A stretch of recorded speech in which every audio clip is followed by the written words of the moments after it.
CEO 리포트 2월 3주차. 안녕하세요. 웰스기업연구소 이수민 연구원입니다.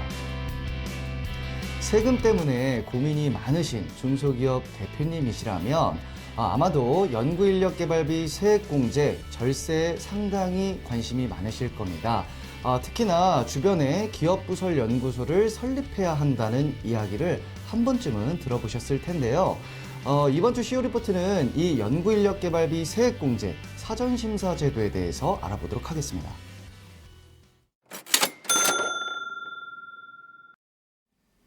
중소기업이 연구인력개발비 세액공제를 신청하는 경우 최저한세도 적용되지 않아서 그 절세 폭이 아주 크다고 얘기할 수가 있겠는데요. 그래서 세액공제를 신청하는 중소기업과 과세 당국 간의 분쟁은 계속해서 끊이지 않고 있습니다. 또한 특별세무조사 등의 점검을 통해서 기업부설연구소를 제대로 운영하고 있지 않는 기업에 대해서 불이익을 주기도 하는데요. 그래서 국세청에서는 지난 2020년부터 연구인력개발비 세액공제 사전심사 제도를 운영하기 시작했습니다. 특히 올해부터는 제출 서류 등을 간소화하고 신속한 심사로 연구인력개발비 세액공제로 인한 각종 분쟁을 없애려고 하는 추세인데요.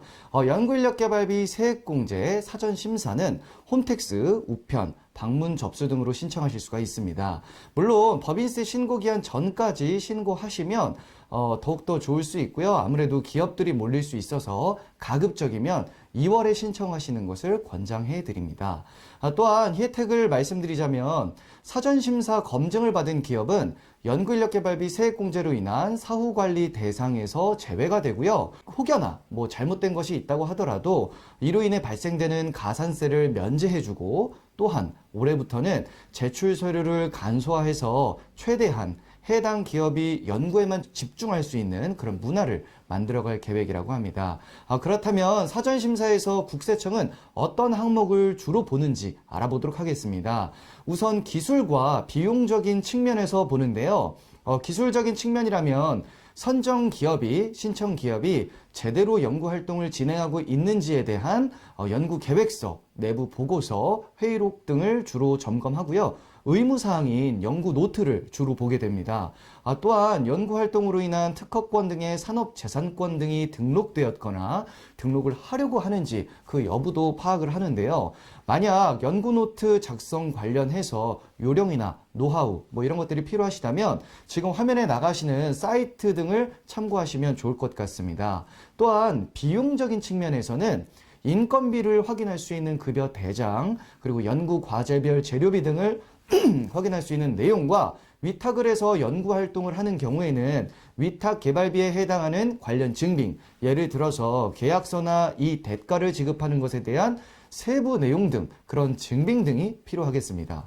그리고 공통적인 것은 기업부설연구소 인정서와 연구원 등록 현황과 그리고 업무 분장표 등을 제출해야 한다는 것은 꼭 체크하셔야 되겠습니다.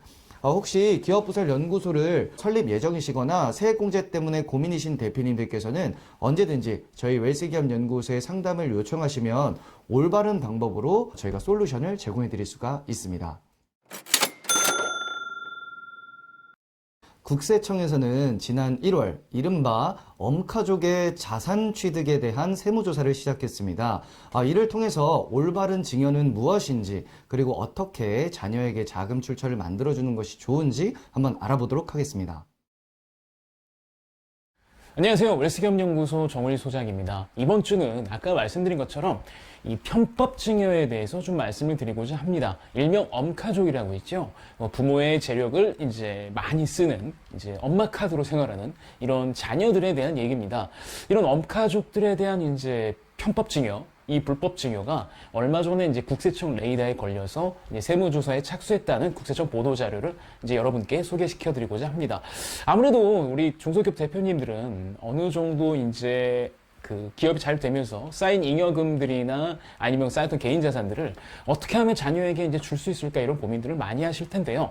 이때 꼭 반면 교사로 삼아야 될 내용들이 오늘 들어가 있으니까 꼭 집중해서 보셨으면 좋겠습니다. 일단 이 세무조사가 착수되게 된 배경은요. 이 엄카족이라든가 어떤 자금 출처가 충분하지 않는 자녀들이 부동산을 취득한 것으로부터 시작을 했습니다. 즉 다시 말하면 그냥 일상적인 생활을 하는 사람들이라면 크게 문제가 없었겠지만 분명히 자금 출처가 없는데도 불구하고 부동산을 취득을 하다 보니까 이로 인해서 이제 드러난 사실이다라고 보시면 되겠죠. 그래서 대출도 부모가 대신 갚아주는 금수저 자녀 등 편법 증여 혐의자 227명 세무조사를 하기로 됐는데요. 이 유형을 보게 되면 첫 번째가 이제 부모 카드로 사치 생활을 하는 겁니다. 그러니까 일명 엄카족이죠. 사실 이거 되게 좀 저는 그렇게 생각을 합니다. 국세청의 빅데이터 시스템이 이 정도로 진화했구나. 그러니까 뭐 대개들 이런 얘기들 많이 하시잖아요. 자녀가 이제 뭐 예를 들면 이제 급여를 받는다. 그러면 자녀가 받는 급여는 뭐 저축을 하고 대신에 부모 카드를 쓴다. 뭐 이런 논리로도 많이들 증여에 대해서 얘기를 했었는데 사실은 이거에 대해서 어느 정도 이게 조사가 되고 있고 이제 드러난다라는 게 신호탄이 쏴졌다라고 볼 수 있습니다. 아무래도 사실 부모 카드를 쓴다는 것 자체가 사실 드러나기 쉽지 않죠. 왜냐하면 명의자가 부모니까. 근데 이거를 이제 드러냈다라고 하는 게 상당히 좀 대단한 기술력이 아닐까? 그리고 어느 정도 우리의 모든 생활 패턴이나 소득이라든가 소비 패턴들이 이제 좀 투명해졌다라고 볼 수밖에 없는 대목입니다. 자, 두 번째 유형은 자금 출처가 없이 호화 생활을 했다는 거. 그러니까 이거는 이제 아마 본인 카드 등을 썼겠죠. 그러니까 별다른 수입 없이 본인의 이제 카드나 뭐 이런 것들, 뭐 아니면 소비, 뭐 특히 이제 등기가 되는 자산들을 취득했을 경우가 문제가 됐을 경우인데, 뭐 이 경우는 그냥 일반적인 겁니다. 자, 세 번째는 이제 부담부증여 관련 편법증여인데요. 제가 계속 이 채널을 통해서 말씀을 드렸지만, 부담부증여를 하실 때 좀 신중하게 하셔야 된다라고 말씀드렸습니다. 그러니까 부담부증여라는 건 증여를 할 때 채무까지 같이 이전시키는 겁니다. 채무를 이전시키게 되면 채무로 인한 이전분은 양도소득세 과세 대상이 되는데요. 뭐 이걸 통해서 뭐 절세를 하겠다라는 플래닝 많이 세울 수 있습니다. 근데 문제는 말입니다. 채무 이전된 것에 대한 사후관리, 즉 저 채무를 누가 상환해 주느냐, 이런 사후관리를 단순히 근저당권 설정이나 이런 해지다 이런 걸로 보는 게 아니라 실제로 자금 흐름으로 보기 때문에 이 역시도 조심해야 될 부분입니다. 즉 부담부증여를 어쩔 수 없이 해야 되는 부분이라 있다라고 한다면 뭐 이제 뭐 임대보증금이라든가 이런 것들은 어쩔 수 없이 갈 수밖에 없는데요. 뭐 그런 경우를 제외하고 금융채무라든가 이런 것들이라고 한다면 누가 상환했는지 그 상환 주체를 꼭 확인하시는 게 좋겠다. 그리고 임대보증금 채무도 역시 마찬가지로 임대보증금의 기속이 누구로 되는지도 꼭 확인을 하실 필요가 있다라고 보시면 되겠습니다.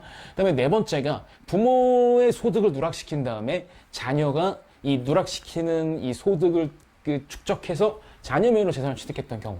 그러니까 이거는 보통 가장거래라든가 아니면은 가공의 사업장을 개설을 해서 이 가공의 거래도 일으켜서 가는 거래인데 이런 거래들까지 지금 다 적발이 되고 있는 사례다라고 보시면 되겠습니다. 물론 국세청 본청에서 했기 때문에 그 규모가 크고 어느 정도 상당히 좀 큰 자산을 형성하신 분들이 대상이긴 합니다만 이런 분들이 이제 이렇게 해서 세무조사를 받는다는 걸 반면교사 삼아서 우리는 저렇게 증여하면 안 되겠구나라는 걸 좀 아셨으면 좋겠습니다. 자, 그러면 예시되는 유형 딱 두 가지만 설명을 드릴게요. 첫 번째가 부친이 자녀에게 가공급여를 지급하고 부동산 취득자금 등을 증여한 혐의로 세무조사에 착수된 경우입니다. 자, 이 경우는 뻔하죠. 이제 일을 하지 않는 자녀를 이제 일을 하게끔 본인 회사나 만들어 놓고 거기다 급여를 지급하고 그 다음에 아이는 이제 엄마 카드, 아빠 카드로 호화로운 생활을 하는 거죠. 그러면서 이제 자녀 명의로 부동산을 취득합니다.